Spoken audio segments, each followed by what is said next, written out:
नमस्कार, मैं हूं वैदेही भटनागर और आप देख रहे हैं चैनल 9 न्यूज़। अगर आपने हमारा चैनल सब्सक्राइब नहीं किया है तो सब्सक्राइब करने के साथ ही बेल आइकन दबाना नहीं भूलें। खबरों पर जाने से पहले नजर डालते हैं आज की हेडलाइंस पर। उदयपुर की अम्मा माता थाना पुलिस ने 2 वृद्ध महिलाओं की हत्या का किया खुलासा। पुलिस ने मारिया बोहरा नाम की महिला को किया गिरफ्तार। घटना के बाद कुवैत भागने की फिराक में थी मारिया। एक दिन पहले आरएलपी छोड़ भाजपा में शामिल हुए उदयलाल डांगी को भाजपा ने वल्लभनगर से बनाया प्रत्याशी। वल्लभनगर सीट पर देखने को मिल सकता है त्रिकोणीय मुकाबला।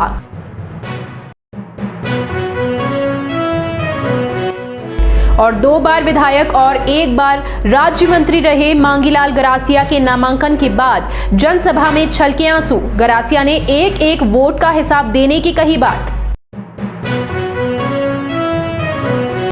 और अब खबरें विस्तार से। शहर की अम्मा माता थाना पुलिस ने 2 वृद्ध महिलाओं की दिन दहाड़े हत्या कर जेवरात लूटने के मामले में एक महिला को गिरफ्तार किया है। जिला पुलिस अधीक्षक भुवन भूषण यादव ने इस मामले का पर्दाफाश करते हुए बताया कि इस प्रकरण में मारिया बोहरा नाम की महिला ने दोनों वृद्ध महिलाओं की हत्या करना कबूल किया है। उन्होंने ये भी कहा कि मारिया बोहरा को कुवैत जाने से पहले डिटेन कर पूछताछ की और उसे गिरफ्तार किया गया।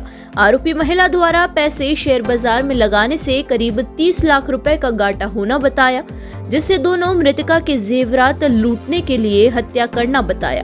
आरोपी महिला मारिया मृतका हुसैना बाई के बहन जुबेदा के लड़के मुस्तानसिर बोहरा की पत्नी है, जिसने उसके घर में रहकर काम करने वाले परिवार के नवरात्रा कर गांव जाने पर हुसैना बाई के घर आना जाना बताया। आरोपी मारिया घर के छोटे मोटे काम भी हुसैना बाई या उसके बेटे सैफी के फोन पर करती थी एवं आरोपी मारिया मृतका हुसैन बाई के बेटे सैफी की पुरानी सेंट्रो कार को भी उपयोग में लेती थी। आरोपी मारिया जिससे मनोवैज्ञानिक तरीके व गहनता से पूछताछ कर अन्य लोगों के शामिल होने के संबंध में जुटाई जा रही है, जिससे कोर्ट में पेश कर रिमांड प्राप्त कर अनुसंधान किया जाएगा। अलग अलग टीमें हमने 5-6 टीमें गठित करके अलग अलग एंगल पे इनको काम पे लगाया। संपूर्ण अनुसंधान के बाद हम इस नतीजे पहुंचे हैं कि एक मारिया नाम की महिला है जो उस वृद्ध दंपति की जो वृद्ध महिलाएं हैं उनकी बहन की बहू है। उसने इस पूरी घटना को अंजाम दिया। घटना में इस प्रकार था कि 23 तारीख को वो जो महिलाएं 2 अकेली रहती थी यहाँ पे, उनका बेटा बाहर काम करता है और दूसरी महिला यहाँ पे अकेली रहती है। उसके बेटे या कोई पति उनका या बेटा नहीं है, वो अपनी बहन के साथ यहाँ पे आ जाती थी और ये अकेली इसमें रहती थी। इनका एक परिवार को इन्होंने रखा था जो इनके देखरेख का या छोटा मोटा घर का काम करते थे।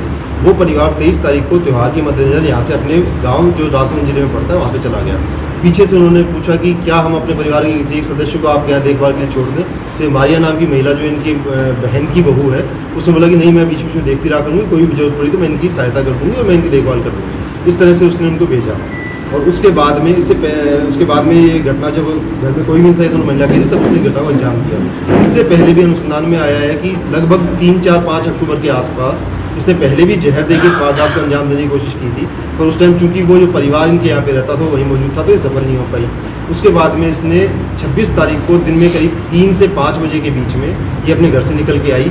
आने के बाद में नीचे से अपना जो बुर्का था वो नीचे उतारा, जो दूसरे एक वेशभूषा जो अपनी मॉडर्न वेशभूषा उसमें आई। आने के बाद में मुंह पे इसने चुन्नी बांधी और ऊपर गई। ऊपर जाने के बाद जब एक जो महिला थी वो तो उसने देखा कि सो रही थी और दूसरी महिला टीवी देख रही थी, तो पीछे से गई, उसका नाक यहाँ से दबा के और पूरा दबाव लगा के खींचा। जब पूरा इनमें थोड़ा सा स्ट्रगल हुआ तो उसने इसकी जो चुन्नी बांध रखी थी वो खींच ली। जब इसको ये स्पष्ट हो गया अब मेरा चेहरा इसने देख लिया है तो इसने उसको उल्टा कर और जो हाथ में एक सरिया साथ में ले गई थी, पिछले 10-15 दिन से कैरी कर रही थी घटना के लिए, उससे उसने उसके सिर पे प्रहार किया और जिससे उसकी मृत्यु होगी। फिर ये सारा सामान वहाँ से उसने जो चूड़ियाँ पहनी हुई थी, जो जेवर पहने हुए थे वो, और जो अलमारी में इसको पता था चूँकि घर की सदस्य थी तो इसको पता था कहाँ क्या क्या रखा, वहाँ से उसने बटोरा और जाने लगी। जब ये वहाँ से निकलने लगी तो उसकी जो दूसरी मौसी थी वो भी जग के सामने आ गई। जब सामने आई तो इसके पास कोई चारा नहीं था, इसने उसको भी उसी तरीके से पहले धक्का देकर नीचे गिराया, उसके ऊपर बैठने का उसका गला और जोर से दबाया और उसके हाथ में जो सरिया था उससे उसके भी सिर पे प्रहार किया। इस तरह से इसने वो दोनों की जो जान थी उससे चली गई। उसके बाद में वापस घर पे लौट के आ गई। लौट के आने के बाद जब पूरी रात ये सोचती रही क्या करें, हो सकता है पकड़ी जाऊँ, हो सकता है कुछ सुराग मिल जाए, तो इसके दिमाग में ये आया है कि मैं अगले दिन जाके उसमें आग लगाऊँ ताकि नीचे के जो सबूत है वो नष्ट हो जाए, लोगों को लगे कि हादसा था। तो ये गई एक पेट्रोल पंप पे, पेट्रोल पंप से इसने पेट्रोल खरीदा, एक दुकान से इसने माचिस की डब्बी खरीदी। उसके बाद लगभग वही 3 से 5 के बीच में वहाँ पे आई, लगभग 3:15 साढ़े 3 के आसपास 15-20 मिनट के अंदर इसने वहाँ पे हल्का फुल्का पेट्रोल छिड़क के माचिस से आग लगाने की कोशिश करी ताकि वो सारे सबूत को मिटा सके। पर चूंकि वो कालीन इस प्रकार का नहीं था कि जो बहुत ज़्यादा आग पकड़ सकता, वो थोड़ी देर में आग धीरे धीरे डाई डाउन होती वो पूरी एक आग ज़्यादा रुक नहीं सकी, वो धीरे धीरे सुलगती रही, पूरी तरह से वो जल नहीं पाई। उदयपुर जिले की सबसे हॉट वल्लभनगर विधानसभा सीट पर भाजपा ने अपना प्रत्याशी घोषित कर दिया है।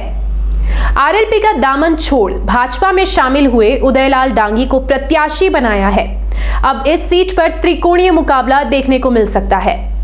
भाजपा की ओर से जारी की गई तीसरी सूची से पहले दिल्ली से उदयपुर पहुंचे उदयलाल डांगी का महाराणा प्रताप एयरपोर्ट पर उनके चाहने वालों ने जोरदार स्वागत किया। इस मौके पर सैकड़ों की संख्या में लोग मौजूद रहे। बता दें कि उदयलाल डांगी के भाजपा में शामिल होने के बाद यह कयास लगाया जा रहे थे कि पार्टी उन्हें वल्लभनगर से प्रत्याशी बना सकती है और वल्लभनगर विधानसभा सीट पर भाजपा, कांग्रेस और जनता सेना की त्रिकोणीय मुकाबला देखने को मिल सकता है। उदयपुर जिले की गोगुंदा विधानसभा सीट पर गुरुवार को कांग्रेस प्रत्याशी मांगीलाल गरासिया ने अपना नामांकन दाखिल किया। इस मौके पर गरासिया के साथ प्रदेश कांग्रेस कमेटी के महासचिव लाल सिंह झाला व राज्य मंत्री जगदीश राज श्रीमाली सहित कई लोग मौजूद रहे। गोगुंदा विधानसभा सीट पर मांगीलाल गरासिया के नामांकन दाखिल करने के बाद कांग्रेस की ओर से आयोजित जनसभा को प्रत्याशी मांगीलाल गरासिया ने गहलोत सरकार की उपलब्धियों को गिनाते हुए प्रदेश में कांग्रेस की सरकार बनने की बात कही। जनसभा से पहले निकाली गई विशाल नामांकन रैली ने विधानसभा की कई पंचायतों के लोगों ने भाग लिया। जनसभा को मांगीलाल गरासिया, लाल सिंह झाला सहित कई पदाधिकारियों ने संबोधित किया। गरासिया मंच पर भावुक हो गए और सभा में बैठे सभी लोगों के सामने एक एक वोट का हिसाब देने की बात कही। मंच पर भाषण के दौरान गरासिया की आंखों में आंसू आ गए। मैं इसलिए ये बात कर रहा हूँ कि श्रीमान, मैं इतने भाइयों के बीच में निवेदन कर रहा हूँ कि गलती का क्या एहसास हो गया, क्या नहीं हो गया। परंतु इस बात में पुनः निवेदन करना चाहता हूँ कि सब भाई, अगर मेरी गलती नहीं हुआ, इस बार में मुझे आशीर्वाद देने का काम सब करेंगे तो ठीक रहेगा। मैं इसलिए ये बात कर रहा हूँ कि सेवा में कमी नहीं। मैं निवेदन इस रूप में भी नहीं, मैं आप सबसे कहूंगा कि इस बार में यदि आपने वोट दिया, सब शासन आशीर्वाद रखा, तो आने वाले वक्त में आप सबसे यकीन दिलाना चाहता हूं कि आपके एक एक वोट का कर्जा विकास के रूप में करके पूरा करने में कभी नहीं छोड़ेंगे, ये मैं निवेदन करना चाहता हूं। हमारे कांग्रेस पार्टी के आला कमान का, हमारे सभी मुख्यमंत्री का, प्रदेश जी का, हमारे प्रभारी रंधावा साहब का, सभी हमारे जो कांग्रेस के नेता हैं, उन सबका मैं आभार प्रकट करता हूँ कि मांगीलाल जी को दोबारा टिकट दिया। और आज झा साहब भी हमारे बीच में जो आपके क्षेत्र देख रहे हैं, कांग्रेस पार्टी मांगीलाल जी ने लगातार 10 साल मेहनत की और 2 बार 5 चुनाव लड़े और 3 हारे और 2 जीते। 2 भी चुनाव मांगीलाल जी, एक तो मोदी लहर थी और एक चुनाव 4000 से हारे थे। कांग्रेस पार्टी ने, हमारे आला कमान ने फिर से मांगीलाल जी को भरोसा किया और टिकट दिया। यहाँ की जनता, जो हमारे मुख्यमंत्री अशोक गहलोत साहब की सरकार की योजना है, 5 साल की योजना का मुख्यमंत्री ने काम किया। आज जनता मुख्यमंत्री अशोक गहलोत की योजना का स्वागत करती है और वापस कांग्रेस पार्टी को वोट देना चाहती है। और यहाँ हम रुकेंगे एक छोटे से ब्रेक के लिए। ब्रेक के उस पार होंगे लेकर फिर से कुछ नई ताज़ा तरीन खबरें।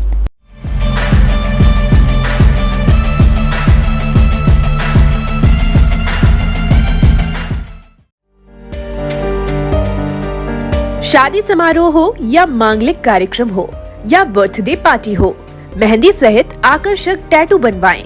मेहंदी और टैटू की कई डिजाइन उपलब्ध है।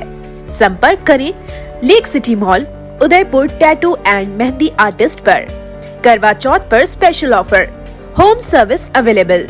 एक बार सेवा का मौका जरूर दें।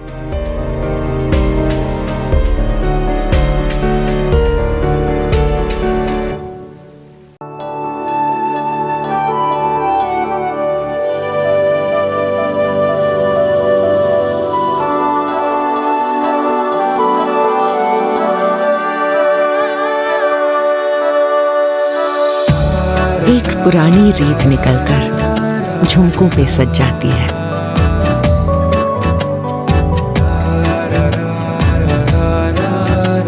जिस दीपक को छू लेती हूँ वो बाती इथलाती है।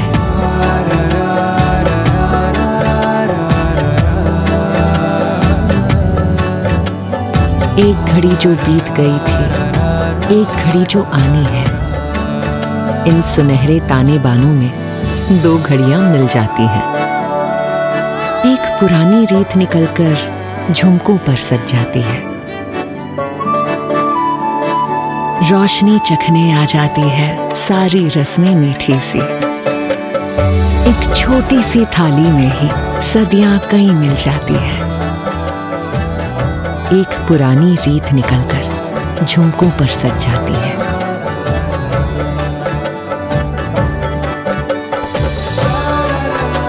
ये रीत पहनकर रात सजा दे, यूं दिवाली को रिवाजों से मिला दे। तनिष्क प्रेजेंट्स धरोहर।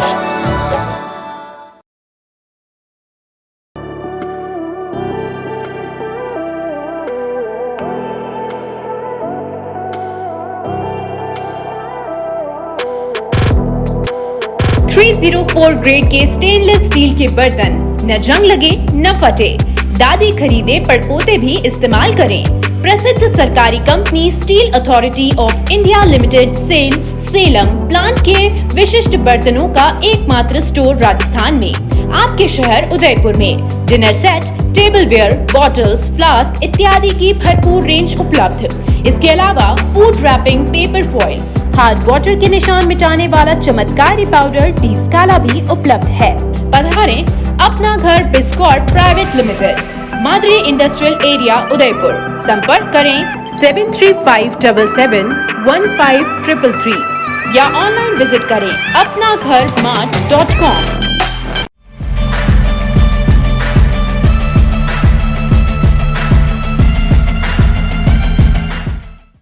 ब्रेक के बाद एक बार आपका फिर से स्वागत है।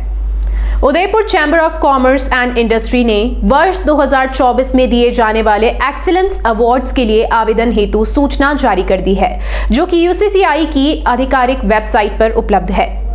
यूसीसीआई एक्सीलेंट अवार्ड का यह 8वां संस्करण है। पिछले वर्षों की भांति इस वर्ष भी निर्माण क्षेत्र की 4 श्रेणियों में सूक्ष्म, लघु, मध्यम एवं वृहद सेवा क्षेत्र की 3 श्रेणियों लघु, मध्यम एवं वृहद कॉर्पोरेट सामाजिक उत्तरदायित्व में एक साथ सामाजिक उपक्रम की एक श्रेणी मिलाकर नियमानुसार कुल 9 श्रेणियों में विजेताओं का चयन किया जाएगा। इन पुरस्कारों की योजनाओं को क्रियान्वित करने व इससे संबंधित समस्त निर्णय लेने के लिए यूसीसीआई एक्सीलेंस अवार्ड स्टैंडिंग कमेटी का गठन किया गया है। यूसीसीआई एक्सीलेंस अवार्ड्स स्टैंडिंग कमेटी के अध्यक्ष मनीष घोदा है। इसके अलावा भगवत सिंह बाबेल, अभिनंदन कारवा, श्वेता दुबे, रुचिका गोदा, कुणाल बागला, पवन तलेसरा एवं उमेश मनवानी सदस्य होंगे।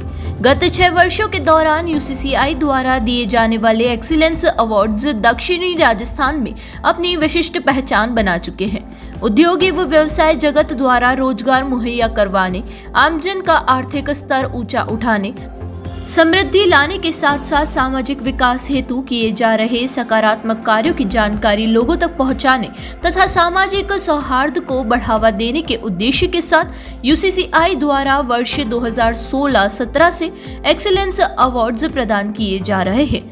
श्रेष्ठ उपलब्धियों के लिए यूसीसीआई एक्सीलेंस अवार्ड हेतु चयनित कंपनियों को यूसीसीआई के स्थापना दिवस समारोह के अवसर पर मुख्य अतिथि द्वारा अवार्ड एवं प्रशस्ति पत्र प्रदान कर सम्मानित किया जाएगा। एक्सीलेंस अवार्ड्स 2024 लाइव हो चुका है और इसके लिए आवेदन आने चालू हो गए हैं। ये पूरी तरह से एक ऑनलाइन प्रोसेस है जिसके अंदर सभी जो दक्षिण राजस्थान से ताल्लुक़ रखते हैं बिजनेस, भले ही वो कहीं पर भी हों, उन बिजनेसेस इन अवार्ड्स के लिए अप्लाई कर सकते हैं। ये अवार्ड्स मैन्युफैक्चरिंग, सर्विस सेक्टर और सोशल रिस्पॉन्सिबिलिटी, इन 3 कैटेगरीज में अलग अलग साइज के उद्यमों को दिया जाएगा। तो कुल 9 कैटेगरीज में ये अवार्ड है ताकि स्मॉल सेक्टर माइक्रो सेक्टर, वो सबके लिए अलग अलग अवार्ड्स हैं, उनके हिसाब से उसमें कंपटीशन है। जो अभी प्रोसेस है उसके अंदर हमने फर्स्ट स्टेज में बेसिक डिटेल्स हर बिजनेस से मांगी है और उनमें से जो चयनित होंगे उनसे हम डिटेल्ड इंफॉर्मेशन गैदर करेंगे और फिर उस इंफॉर्मेशन को एक बड़ी ही रेनाउंड ज्यूरी के सामने प्रस्तुत करके उनसे एक ऑब्जेक्टिव तरीके से अवार्ड्स का डिटर्मिनेशन होगा। तो ये इस महीने के अंत तक फर्स्ट स्टेज अवार्ड्स का डेट है, तब तक हम सभी बिजनेसेस से रिक्वेस्ट कर रहे हैं कि वो अपना एक्सप्रेशन ऑफ इंटेंट दे दें और उसके बाद में हम डिटेल इंफॉर्मेशन गैदरिंग करेंगे और 12 फरवरी को अवार्ड्स की घोषणा और अवार्ड्स दिए जाएंगे एक यूसीसीआई में सेरेमनी में, जिसके अंदर रिनाउंड लोग बाग आएंगे। उदयपुर जिले की ग्रामीण विधानसभा सीट से गुरुवार को भारतीय आदिवासी पार्टी के उम्मीदवार अमित खराड़ी ने अपने समर्थकों के साथ नामांकन दाखिल किया। नामांकन से पहले अमित खराड़ी अपने सैकड़ों समर्थकों के साथ पहुंचे थे। ग्रामीण विधानसभा सीट पर गुरुवार को एक नामांकन दाखिल किया। वहीं शुक्रवार को भाजपा और कांग्रेस के प्रत्याशी नामांकन दाखिल करने वाले हैं। नामांकन दाखिल करने के बाद भारतीय आदिवासी पार्टी के उम्मीदवार अमित खराड़ी ने बताया कि वह अपने आदिवासी भाइयों के लिए लगातार संघर्ष कर रही है। उन्होंने कहा कि अगर उनकी जीत होती है तो वह सबसे पहले जंगल जमीन के संरक्षण के लिए कार्य करेंगे। वहीं आदिवासी क्षेत्रों में खेलों के लिए भी नए आयाम स्थापित करेंगे। आज हमने उदयपुर ग्रामीण विधानसभा क्षेत्र से नामांकन दाखिला करा है और उदयपुर ग्रामीण के जो हमारे जो मुख्य मुद्दे हैं, सबसे पहले तो जो हमारे उदयपुर ग्रामीण की जो अरावली की पहाड़ियाँ है और जो हमारा पर्यावरण है, सबसे पहले हम उनको बचाने का काम करें। हमारा जो जंगल ज़मीन है जिसमें समस्त समुदाय रहते हैं, आदिवासी समुदाय के साथ साथ में जितने भी दूसरे समुदाय रहते हैं, उनको सबसे पहले उनका जो ज़मीन का अधिकार है और जल जंगल का अधिकार है, उसके लिए सबसे पहले हम लड़ेंगे। और जो उदयपुर के आसपास, शहर के आसपास है और शहर में रह रहे जो गरीब लोग हैं और काफ़ी वर्षों से काबिज है, उनको अभी तक उनकी ज़मीन के और उनके मकानों के अभी तक पट्टे नहीं मिले और यूआईटी और ये बार बार उनको पट्टे नहीं है, इस नाम पर बार बार उनको बेदखल करने का और उनके घर बार उजाड़ने का जो काम करें, हम उन पर रोकने का प्रयास लगाएंगे।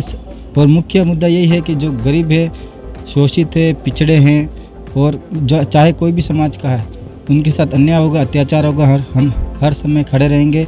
हमारा सबसे बड़ा मुद्दा यही है। मददगार हिंदुस्तानी टीम की ओर से गुरुवार को संस्थापक मोहम्मद इस्लाम शेख अशरफी के जन्मदिन पर रक्तदान शिविर का आयोजन किया गया। एमबी हॉस्पिटल में आयोजित शिविर में रक्तवीरों ने बढ़ चढ़कर भाग लिया और जरूरतमंदों के लिए रक्तदान किया। मददगार हिंदुस्तानी टीम के संस्थापक मोहम्मद इस्लाम शेख अशरफी ने अपने जन्मदिन के मौके पर 69वीं बार रक्तदान कर लोगों को संदेश दिया। संस्थापक मोहम्मद इस्लाम ने इस मौके पर कहा कि रक्तदान करने से रक्तदाता खुद स्वस्थ और फुर्तीला रहता है। रक्तदान करने से कई फायदे रक्तदाता को होते हैं, इसलिए समय समय पर रक्तदान करते रहना चाहिए। इस मौके पर टीम के संस्थापक के साथ टीम के सुरेश बुल्ला, अमन खान, अनीश मंसूरी, शाहजहां खान ने अपनी सेवाएं देकर रक्तदान शिविर को सफल बनाया। मददगार हिंदुस्तान टीम की ओर से लंबे समय से रक्तदान शिविर का आयोजन किया जा रहा है। और चलते चलते एक बार फिर से नजर डालते हैं आज की हेडलाइंस पर।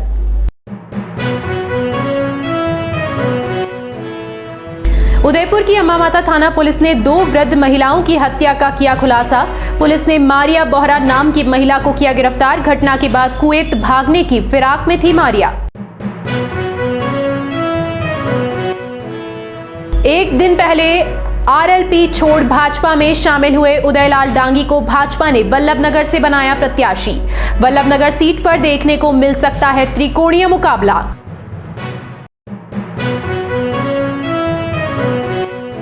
और 2 बार विधायक और 1 बार राज्य मंत्री रहे मांगीलाल गरासिया के नामांकन के बाद जनसभा में छलके आंसू। गरासिया ने एक वोट का हिसाब देने की कही बात।